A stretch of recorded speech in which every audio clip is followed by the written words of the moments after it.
Hi there. Thanks for joining me for another issue of It's Like This, the read aloud version. This is issue number 20 for March 22nd, 2022. Not the post I thought I would write for my 20th issue, but here we are. Thanks for being here. Here we go with number 20, At Peace. When our dog Piper became part of our family 8 years ago, we weren't sure our son would tolerate having a pet. He developed some fear of dogs after being bitten by one a few years before.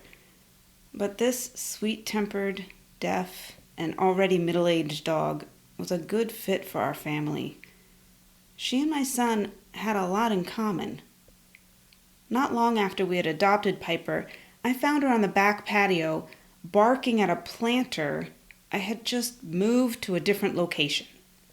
She appreciated sameness and routine. I would get reminded by both of my kids if I was late on mealtime or promised car rides. I had them both hovering for possible treats whenever I stepped into the kitchen. Neither could pass an opportunity to chase a bird into flight if they saw one standing on the ground, at least when they were both younger. And they shared a similar attitude when it came to physical affection. Piper greeted us warmly and took a good ear scratch or two, but would usually reach her limit and move away to lay just beyond arm's reach, no matter how much we coaxed her to come closer. Just like my kid, she wanted to be near us, but not too near.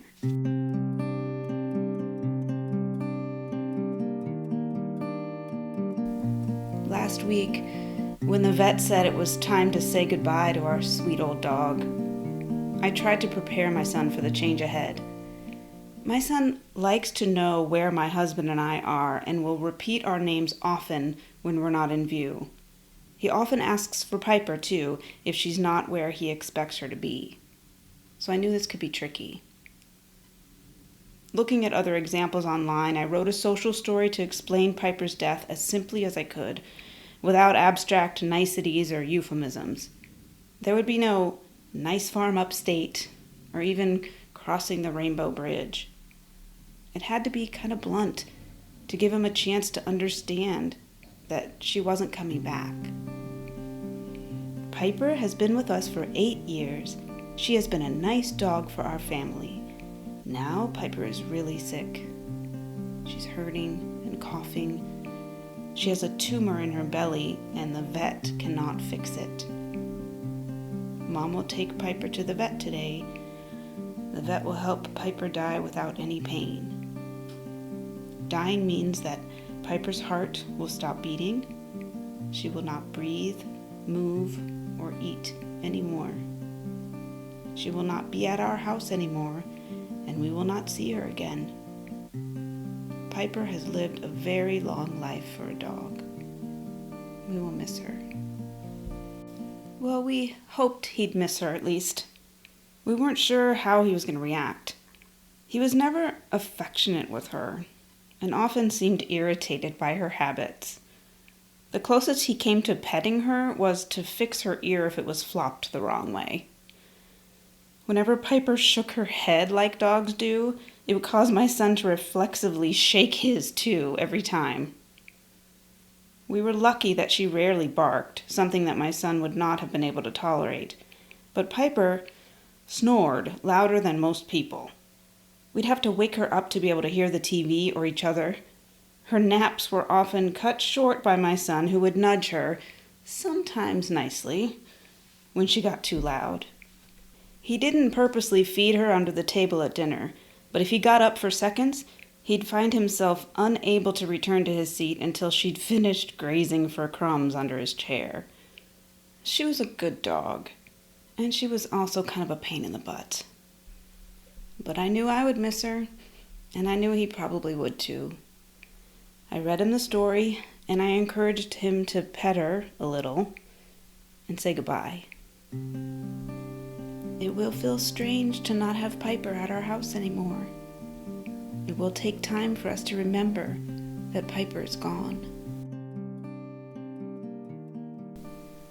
In her final moments, the vet gave Piper forbidden chocolate treats which was both sweet and sad. And she was happy. And of course, in the comfort room, when she fell asleep under the anesthesia, she started snoring immediately.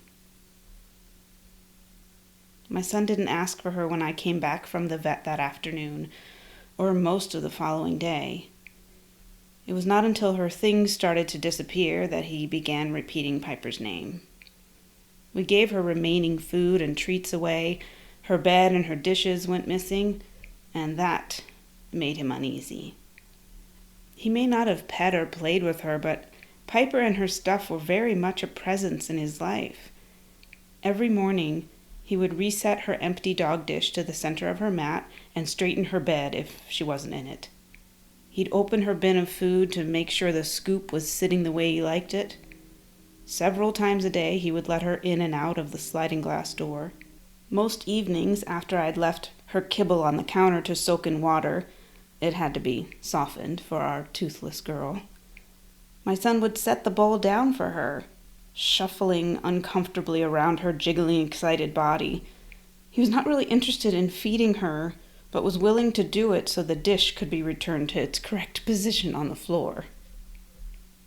Now, there are empty spaces where the bed and the dish belong. I keep expecting to see her, too, greeting me in the morning as I pour my coffee, or clearing her throat at my office door to remind me it's dinner time, or snoring under the hall counter among the shoes. I don't have to clean up poop in the backyard anymore, but I have to sweep more under the dining room table. We are adjusting to new routines. I guess that's what grief is.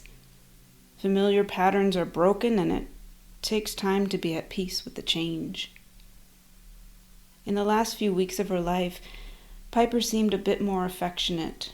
She wasn't feeling well and stayed closer a little longer for scratches.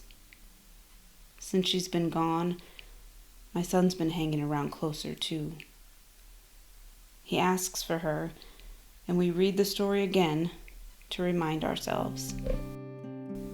It's okay to feel sad or confused that Piper doesn't live with us anymore. We can look at pictures of Piper and remember her. Piper was a good dog.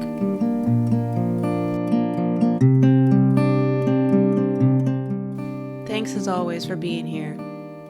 This is Robin Lavoie, and life around here, it's like this.